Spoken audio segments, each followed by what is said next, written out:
A very warm welcome. You're joining us here at Hyde Park on Ada Derana. 17 years have passed since Sri Lanka's war came to an end. For some, May 18th marks victory over one of the world's deadliest and ruthless terrorist organization. And for others, it's a day of remembrance in terms of unanswered questions, grief, and even reflection. So tonight I thought, beyond politics and compelling narratives, let's talk about what it means for the nation. Looking back 17 years on, what it feels to become a united country and yet answer those unanswered questions. As the nation remembers sacrifice without being imprisoned by war. Is that the case today? Let's talk about all this. What does Victory Day mean to soldiers who fought, war veterans who fought the deadliest terrorist organizations, to the families who lost their loved ones, and to younger generations born into peace they did not witness being won? I've invited to our studios tonight at Hyde Park to discuss memory, sacrifice, reconciliation, and whether Sri Lanka has truly learned how to carry victory into nationhood. Let me very warmly welcome a veteran who served during one of the most defining periods of Sri Lanka's military history, former commander of the 5-7 Division during the humanitarian operation, General Jagath Dias. A very warm welcome to you. Thank you very much, Indeewari. And thank you for Derana for inviting me for this program. It is very important. We're indeed honored to have you here at Hyde Park. And I think, as I mentioned, whether collectively we reflect back 17 years on what happened, and today, whether we celebrate peace and appreciate peace with gratitude is the question. But first, I would like to ask you, how does it feel today for someone who has fought the deadliest and ruthless terrorist organization? Indeewari, it's a mixed feeling that I have experienced. I am happy in a way because we stopped the killing spree introduced by the LTTE, and there is no dead bodies coming to Colombo. There is no dead fathers, dead children going to their families, and that has stopped. So it is very important that we must be happy about it. 17 years is a long time. Imagine if this whole thing continued. It did not stop in 2009 May. If we did not stop, what would have been the situation? That is how we have to compare. And how many new families, grieving families we would have met, we'll be meeting, or parents, children losing, and that is one thing. And what amount of resources that we lost during that time. Now it has stopped, right? And then I'm happy again because there is peace. People can move from A to B, north to south, east to west. They can go anywhere with a peace of mind, whether for enjoyment or for business. And that sense of freedom has been introduced. And I think in general, all people, I think, enjoy that. And for that, I am very happy. But then I am again not happy because whatever the veterans, the heroes did, they invested their lives, their limb for the country, not for them. And they expected after 17 years, what I expect, this country to flourish in business and peace and reconciliation and healing, But I don't see that. Is there regret? I regret very, very deeply, because why is it dragging on? Is this what we fought for? No. We are the first victims of this 3 decades of war. We lost everything. We lost our family welfare. We lost care, giving care to our parents, and contact with our friends. We could not develop our family, whatever the life, and we gave all that for the nation. We, in the sense, not only me, the whole military community, including police and all that. When I say military community, so what have we achieved? Yes, no more bodies, no more casualties, no limbs, loss of limbs. All that is right. But where are we still? Still, healing has not required the most essential part of the objective has not been achieved. So your regret, or as you say, the collective military regret, it's about the nation not making the progress envisaged with the end of war, and not personally, or the treatment of the military. Is that what you're trying to say? Not only treatment of the military. That's a different, of course, that is part of it, but that is secondary. We sacrificed, we invested our efforts, our everything to see peace and reconciliation, or whatever the political term, I do not know.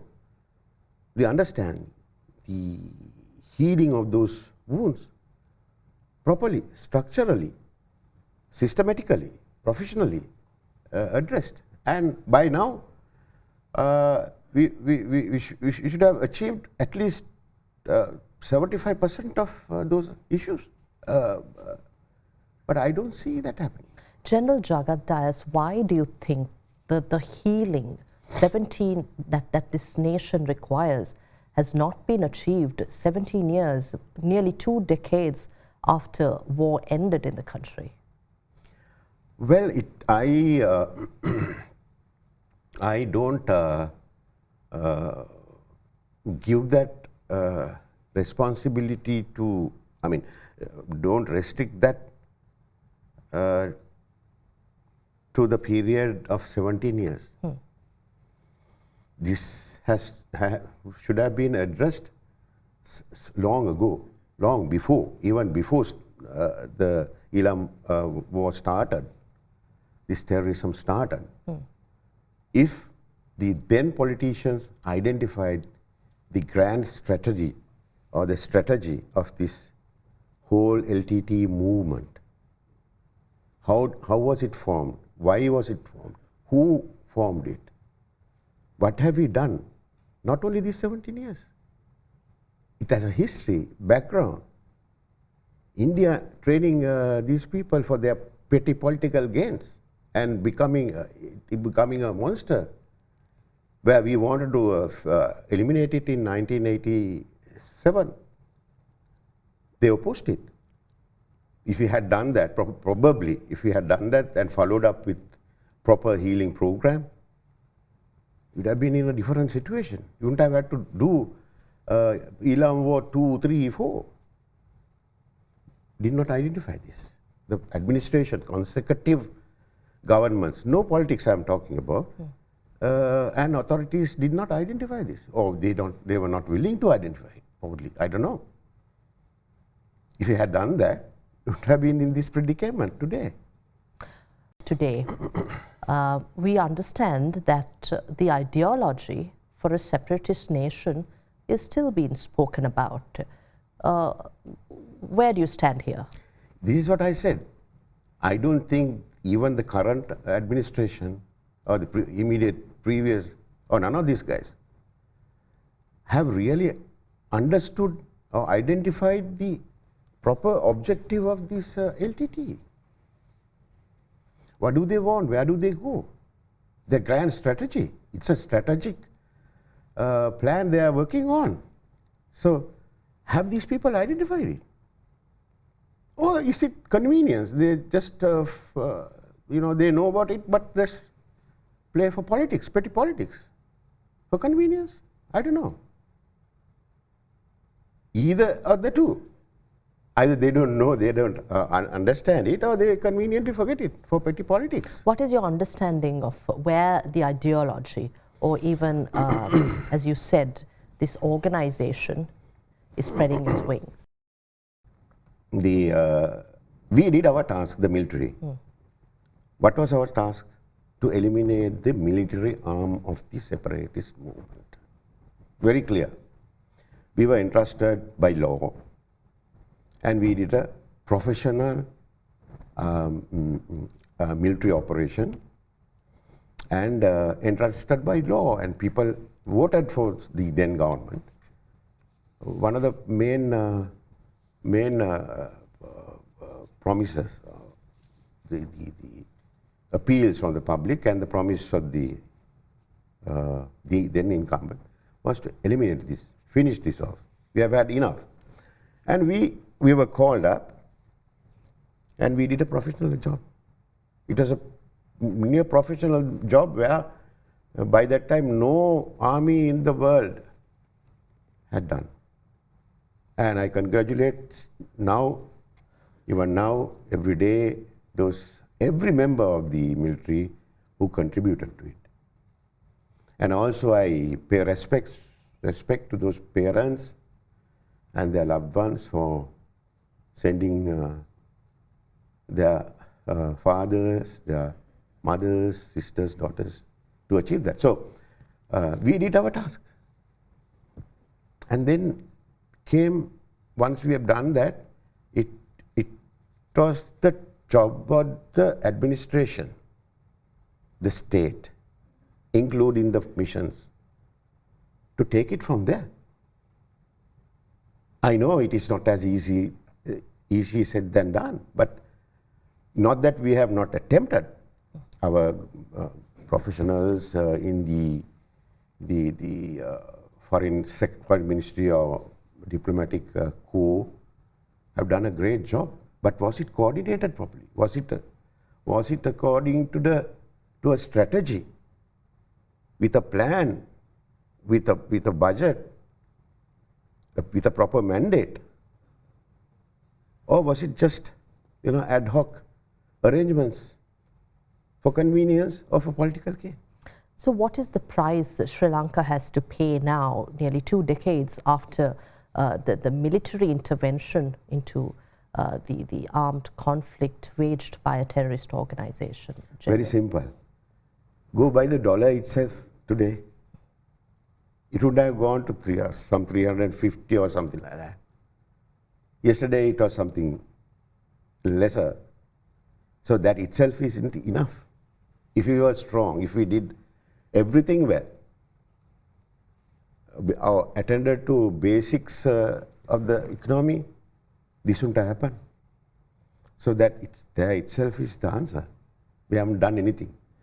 Constructing roads, doing physical development to infrastructure development, this and that is, yes. But then it should have been should have happened according to an overall plan. It did not happen. That is why we are here in this situation. So I am not happy at all.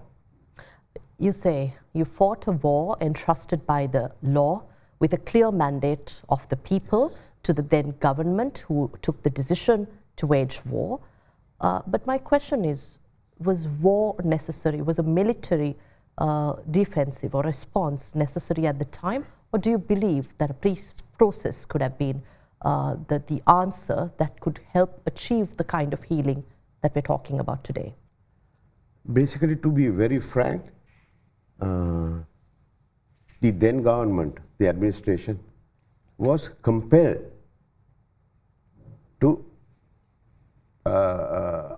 give the answer with weapons, using weapons, or an armed solution, use armed forces. Because by that time, the LTTE had grown to a conventional level army, with all Army, Navy, Air Force, suicide guarders, with foreign diplomatic support and money through money laundering and doing various criminal activities overseas in various countries. Even now those things are continuing. So they had money. Their coffers were very strong, stronger than the Sri Lankan state. And they had the foreign support that I equate it to their foreign ministry. And they were very confident, and they thought after so many peace talks, and even 2020, 2022, I think, 2020 peace talks, they used that opportunity to strengthen their military machinery. They built aircrafts. So with that strength, they challenged the government, the then government. How did they do it? By closing the Mavilaru Anicut. Okay, we are going to close it. If you can, you come and open it. I mean, those terms. So that was a challenge to the government. Any government will take that challenge. I don't think anybody will. But then I think, to my knowledge, even with that, the then administration tried to negotiate. But the LTTE did not want to heed to that. They refused, probably thinking that the then government will come down to their demands, accept their demands. And finally, it was decided to accept their challenge and answer militarily. Was the military ready? Was the military strength ready to face the challenges? As you say, the organization was fully fledged militarily with sound technology and other equipment. You know, well, I will come to, give a detail this thing. Well, this military by the time had gone through Elam War 1, 2, 3. So the officers and ranks of the military had the knowledge of how to handle this. It was nothing new to them. But we were not prepared in terms of structure and equipment, maybe because of money, financial constraints. And I think that was a big problem at that time for that administration, though they had to take a decision to go to war, but then they had this problem. I give again credit to our soldiers who fought at that time for their very disciplined management of limited resources. It was very difficult. It was extremely difficult. This is what people do not understand. I mean, we don't expect them to understand, but then we went through a lot of hardships. So, and then the mobilization. To mobilize people was a challenge. Then the state intervened into that. I remember even Derana did various programs, and that and the state television as well, media as well. And Derana did a special program. All those things, the then administration harnessed the national power. They did all that and got the mindset clear and focused the citizen. Okay, we are going to do it. You focus. In other words, we have to finish this. That is the message given, and then people joined. Initially, it was very difficult, but then even the parents let their sons or daughters join. As they experienced, they saw that there is progress. Only media programs and propaganda programs do not work. The success stories in the battle should get to their villages. Then only, and the pride that was given, the dignity the soldier was treated. all that together contributed. And our people like you, parents, whoever who lived in the South, blessed us. Not to go and kill, but to finish this menace. So explain to us, General Dias, I spoke initially about a generation who experienced or were born to peace but never saw it being won. So if you can tell us what the situation at the time was. We understand it was a ruthless terrorist organization. A modern warfare, the warfare we're talking about now, whether in Iran, Gaza, it's completely different to what you had experienced. We say a guerrilla warfare. We talk about suicide cadres who were present in ordinary life. So I want to understand the mission and the enemy that you fought against. Well, the enemy, as you must have, there is on record that at the finals, at the end of this whole program, Elam War 1, 2, 3, the total LTTE casualties or deaths, it is recorded as 35,000. It is recorded. And Sri Lankan armed forces together lost 26,000 men and women. Right? So, to come to your question, how a 35,000 strength can be mustered? That is because of the ideology. They were ideologically different. They were told that the southern Sinhalese state is sending the troops to invade us. No, that is the kind of motivation. Those terrorist youth were ruthless. They never fell back. They fought. We are also trying to understand how you saw the organization or the terrorist organization at the time. Of course, being born into an era where the country was in war, I do understand personally as a citizen. As a journalist, I want to find out from you, General, what your understanding was about the enemy you were fighting. We spoke about suicide cadres. And to add to that question, child soldiers, for the first time in the world, we understood that there was encryption of child soldiers who wore cyanide. So when fighting, these are also children that you're fighting, but where did you draw the line? Well, it was a very pathetic situation. We could not identify a child from a grown-up or a teen or grown-up, right? But obviously, later we found that they were children. Child is below 16, 14 years. But LTTE was very smart, easy. It is easy to motivate a child or a younger person than motivating a elder one to go to war. And children always get easily glorified, get this thing of glory. So they used many tactics to get their cadres in. And well, those children who wore the cyanide capsules were very, very ruthless.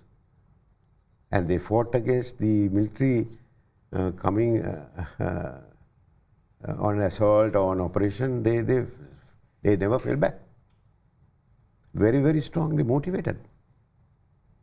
So that was a very well-trained, well-equipped terrorist organization that we fought against. Post-war reconciliation, what was the role the military played? We spoke about healing, but these are also children of Sri Lanka, youth of this country, whether they were cyanide capsule or not, whether they fought the military or not. So how was the reconciliation process geared? As soon after the operation, that was after 2019, 19 May, there were about 12,000 suspects, LTTE suspects. And they were later confirmed as terrorists or something to do with terrorist organization. They were sent through a proper professional reconciliation program by the government with the help of IOM, UNHRC, supervised by the ICRC and all these international organizations. And they were well trained, rehabilitated through a proper professional rehabilitation program.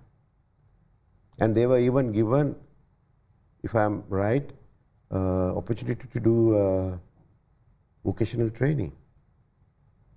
And they were even allowed marriages between. And I think the couple of marriages are sponsored by the state. And I believe they are everywhere in Sri Lanka living. So I think that was a good stepping stone for reconciliation. And talking about post-conflict, post-war reconciliation. And the military's role there? Military's role. Military intervened initially with the reconstruction and resettlement programs, because the LTTE, now I was in Mullaitivu, because the LTTE had destroyed the infrastructure, taken the civilians'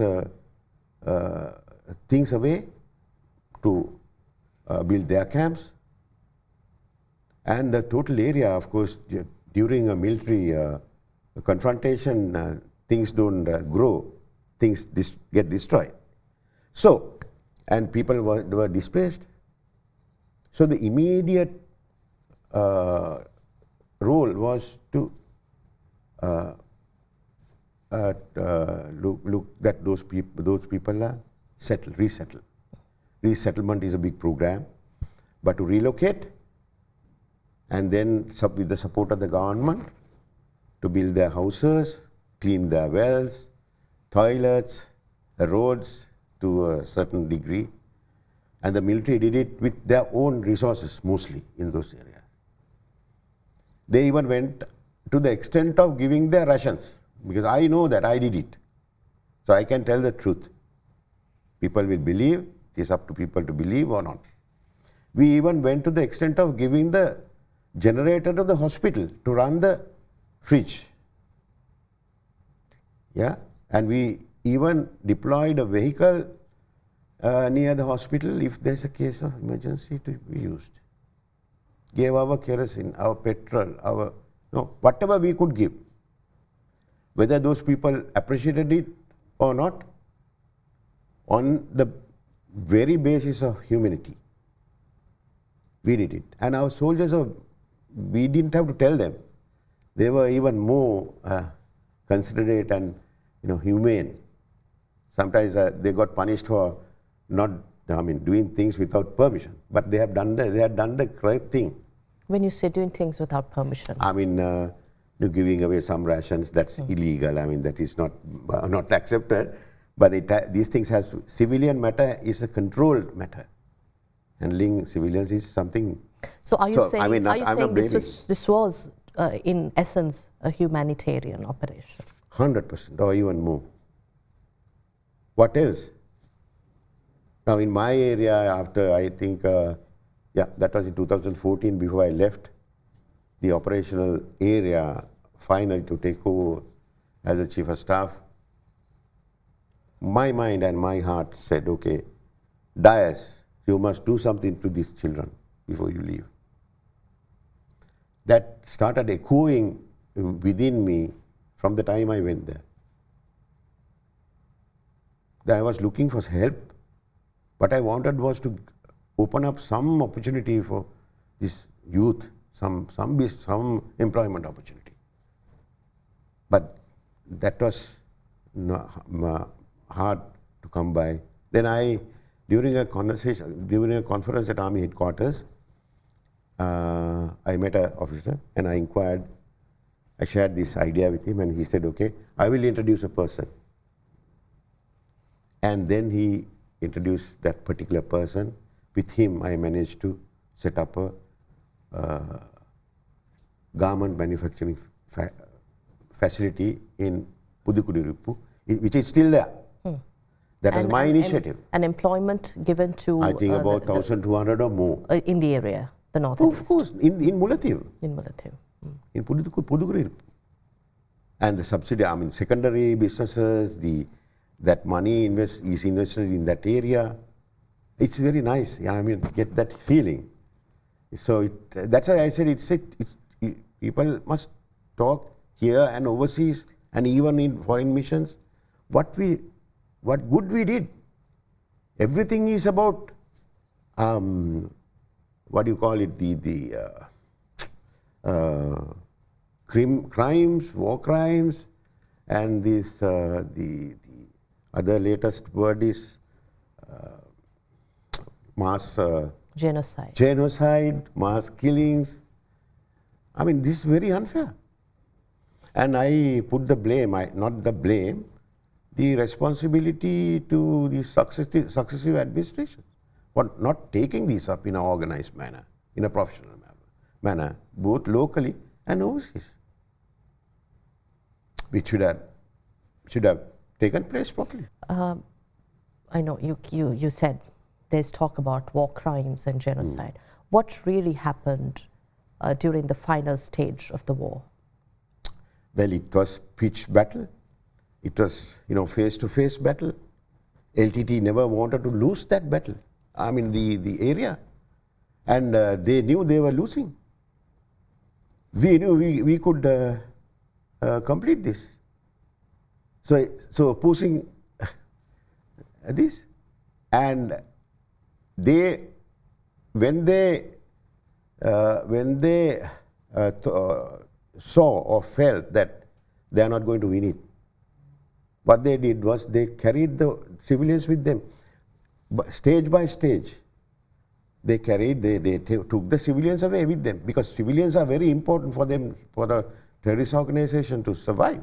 You mean as the military advanced, yes. they moved along? Yes, yes. So how... That is evidence that you can see from satellite, you can see from ground forces, you can see, go by the distribution of essential services, where was distributed, how much. So all that data is there. But there are documented allegations against the Sri Lankan military of crimes committed against civilians, of war crimes committed during the final stages of the war, and genocide, as you said earlier, which is documented in UNHRC resolutions. So how do you respond to this? Well, all these are not substantiated. These are unsubstantiated claims. You can document anything, right? That doesn't mean that that is accepted. What was lacking? Yes, as I said earlier, we did not handle this professionally in those appropriate forums, multilateral forums, bilaterally. We did not address it professionally, constantly, continuously, in a sustainable manner. We didn't. We didn't garner the support of our friends, friendly countries, India, China. Now those countries are also going away. What will happen in the next session? Any person can bring allegations, but until proven. I mean, all these are false allegations. So that is why I always say, as far as I can talk about myself. Did you all have in mind that the civilians who were held as a civilian hostage, as a human shield during that time, during fighting, as you advanced and the LTTE withdrew, what emphasis did the military have on the civilians who were held, and how did you work to protect the civilian lives? This was the most difficult and most pathetic and most heroic stage of the war. This is where we must recognize our heroes, and that is why they are called war heroes. Most of the people do not like to use.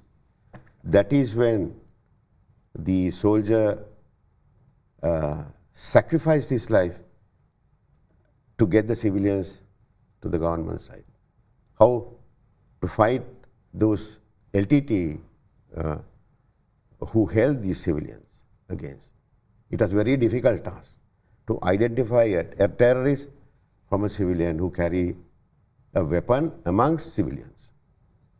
So it was a very special task, special job, involved a lot of casualties. And in last stages of battle, I think it is recorded, I don't have, on my palms, we lost a lot of soldiers, good, solid countrymen and veterans. But I think we did all that in the name of humanity, in the name of, with the purpose of getting these hapless civilians back to the government-controlled area. They were crying when they came in. We were watching, we were talking to them. They were crying, you call it, they were very happy to come to our area. So did they willingly Of course, come to they the came side in, of the military? of course. And I can remember that time the Secretary Defense was Mr. Gotabaya Rajapaksa, the later who became the president. And what he inquired, what is necessary? I said nothing else but buses, because we had to send them back to safe areas. But that support came very promptly. Of course, it takes time for a vehicle to come from Vaunia to Pudiguri, Velamula Vaikal. But it came faster than we expected, those buses, and we loaded all these people and sent them to Vaunia. What was the defining moment, General, of ending of the war? What would you say marked the military elimination of the terrorist organization? Well, the defining moment was separating, the total phase, separation of civilians from the isolation of LTT from the civilians. That was the start of this particular this thing. And then finally eliminating the whole military cadre militarily. And that was the defining moment. And that was what we celebrate on the 19th. And with the leadership, with not a single person living. That is what I also wanted. You've said, if a nation forgets its past, it is certainly not focused to face the future. So do you think there's collective memory of the sacrifice that we've been talking about, the sacrifice of war veterans, war heroes? Well, I don't think there is memory left in certain percentage of people, certainly not in the younger generation, you know, who were born alongside the end of the war and after, and that has to be told to them. Not about the war, what sacrifices this country has done for them to live in peace. This is a comprehensive program. This is what has to be celebrated on the 19th, not rather than doing parades. Parades is all right. But then reconciliation, healing programs at school levels has to take place. Not only in Colombo. These things should take place in the periphery, at least in provincial level. Not to show military hardware, but to do discussions, seminars, programs through cadets, through school guides, and involving other organizations, NGOs even, who are supportive of these courses, and tell them what happened. What is the gravity of recurrence. What is the danger of recurrence? How then, when the people are armed with knowledge and information, then they will change their perception. You spoke about the Remembrance Day, Victory Day as we've termed it. Families in the South, those who've lost their loved ones fighting, defending the nation, and there are also victims in the North, families who've lost their loved ones. So when remembering, when celebrating, there is discussion, there's a divide in society, who has the right to remember their loved ones? Where do you stand here? Well, very good. It's a very, very straightforward answer. Celebrating a terrorist, in an organized manner especially, is different to celebrating a death. It is as per the civil liberty, as per the Constitution. Anyone can celebrate, not celebrate, but to do all that religious and cultural things in respect of your loved one who died during a war. Yes, but not to use a band, or LTTE is a band organization, a organization. So LTTE insignia, LTTE color, LTTE glorifications, and to do it in an organized manner is what I don't accept. But those children, those men and women, citizens of this country,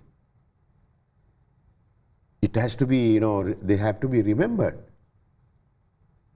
They have given their lives for a lost cause, misguided people. But still they are our citizens. They were our citizens. If they lived and contributed to the national development, it would have been totally different today. So that's a loss, isn't it? So why don't we do something about it? Not terrorist organization, no terrorist individual, no insignia. But certainly we have the responsibility. That is why we call it nationhood. Build, think, let people think about anyone, whether Sinhalese, Buddhist, Tamil, Christian, Muslim, Malay, feel that I'm a Sri Lankan. Do you think there's political will, societal commitment towards the Sri Lankan cause, towards nationhood? Well, first thing is, first, there has to be political will. And it has to be enshrined in the Constitution or somewhere legally. The reconciliation or healing program has to be carried out by a mandated a team of experts by act of parliament. That doesn't change. A program has to be set by experts, right? We don't need to import ideas. We have experts in this country, and that should include the history of this country, that has to include what happened and the genuine history of this country, the cultures, mixed cultures, how people live, and then set the program. This is my view. And then it has to continue. Whether the next government comes or whatever government comes, what color comes, cannot be changed. You mean there should be national policy, regardless and of with government a clear change. mandate, with a clear set out, by a clear set out team. No party politics. Is it too late now, General Not Dias? at all. 17 years passed. If we start now, we can, I think people will understand. Oh my God, we didn't know about this. There's a diaspora community fighting for this cause today as we speak. They believe there is injustice caused to a community in Sri Lanka. So how do you respond to this? How do you think Sri Lanka can respond to these demands internationally and also still talk about a unitary state? Very good. Now this also needs another commitment, policy commitment. Whether it is change of government, which party comes to power, this has to be a policy decision and handled by experts again, maybe a think tank, maybe some other, you can name it, but no change with experts in that area, in that particular subject. And they should be mandated, financed, funded, and continuous should be given the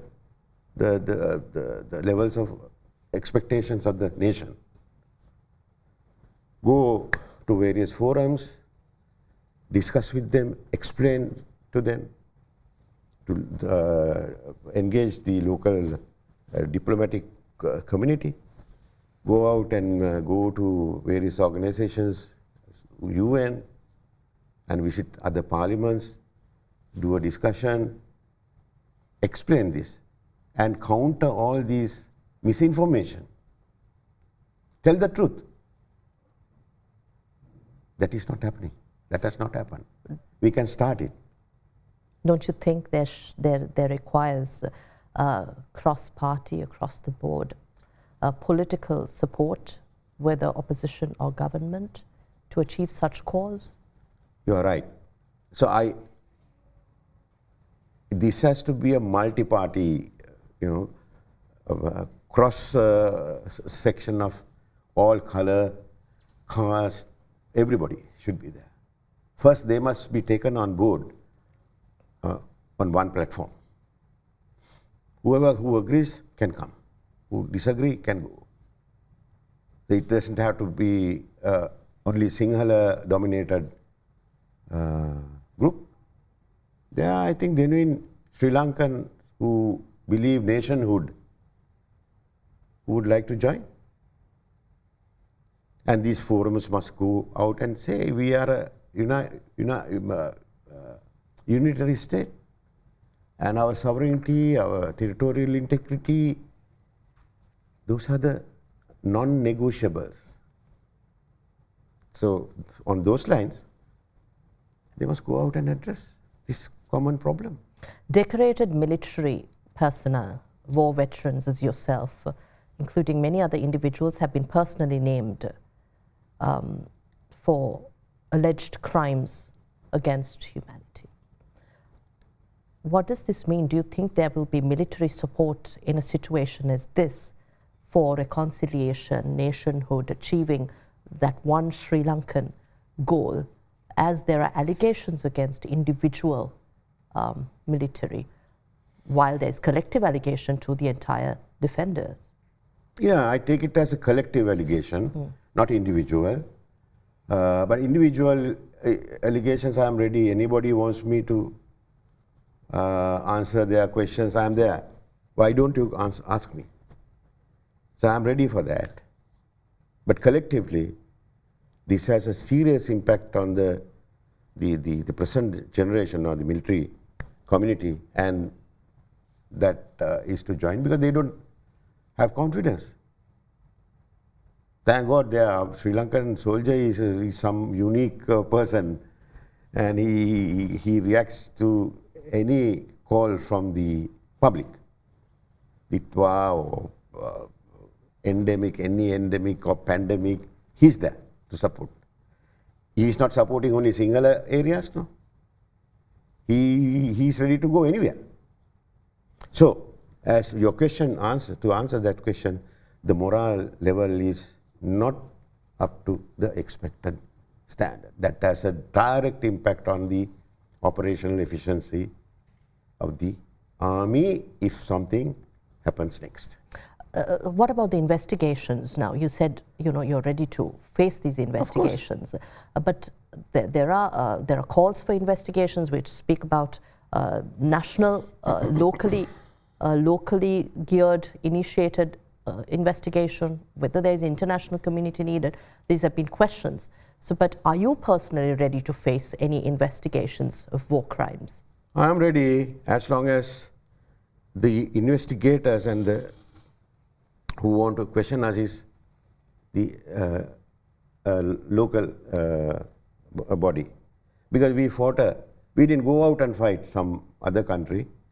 We committed ourselves We sacrificed everything for a national cause.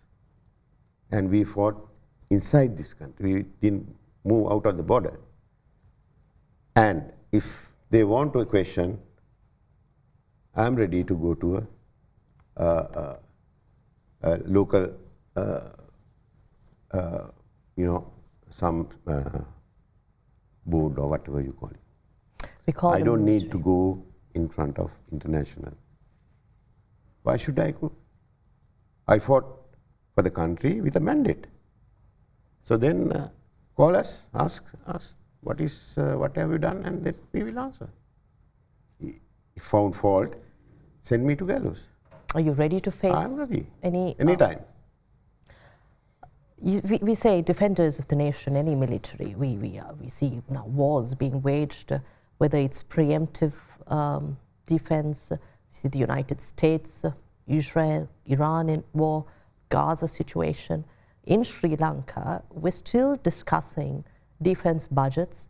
We're discussing whether the military should be downsized, maintained, whether there should be prominence in allocations via the budget, if annually, to maintain the size of the military.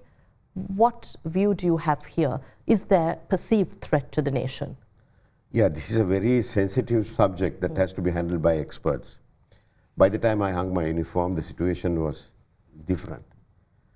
The situation now is different. Though the LTTE is not there, there are many other threats, and revival of such separatist movement cannot be ruled out. So whatever adjustment or review the authorities want to do has to be with the advice and guidance of the experts in that subject.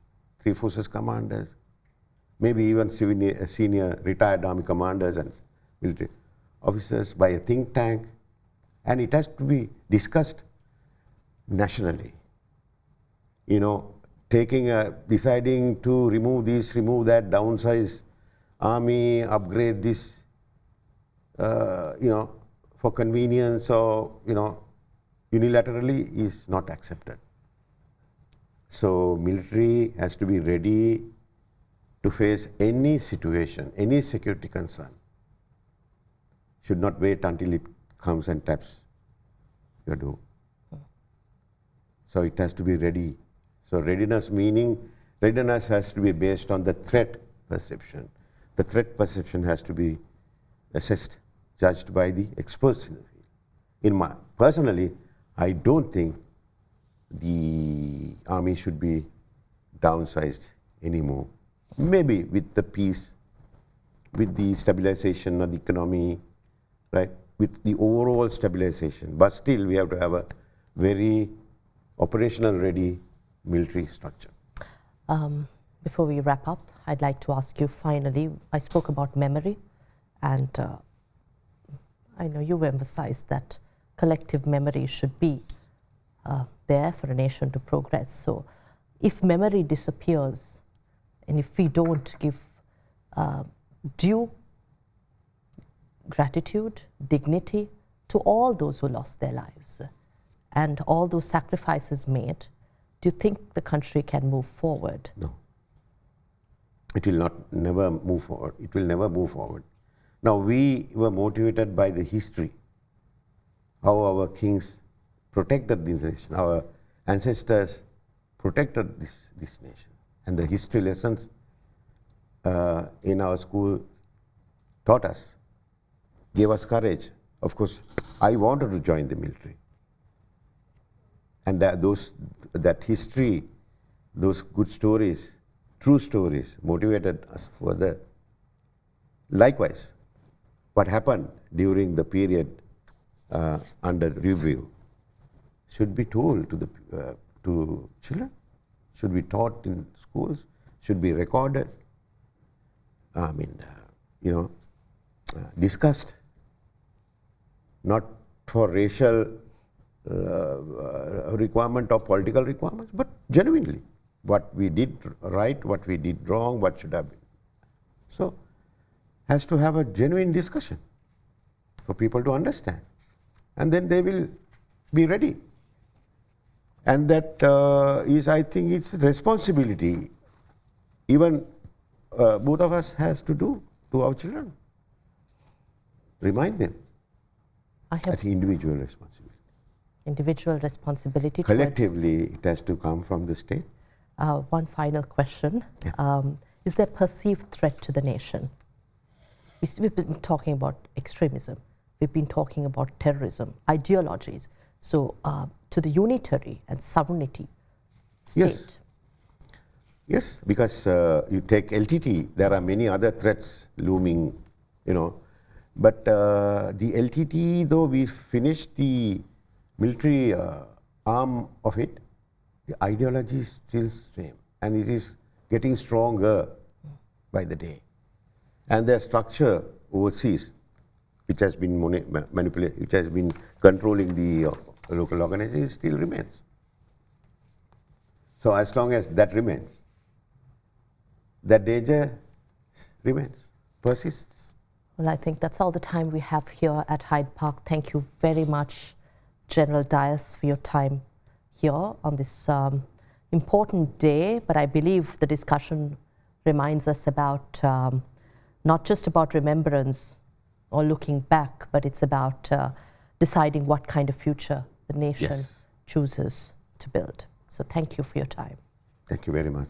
We were in conversation with war veteran General Jagath Dias, the commander of the 5-7 Division during the humanitarian operation in Sri Lanka, former Chief of Staff following the war, and has held diplomatic positions as Deputy Chief of Mission of the Sri Lanka Embassy in Berlin, also accredited to Switzerland, Chief of Staff for SriLAnkaArmy between 2015 and 2016.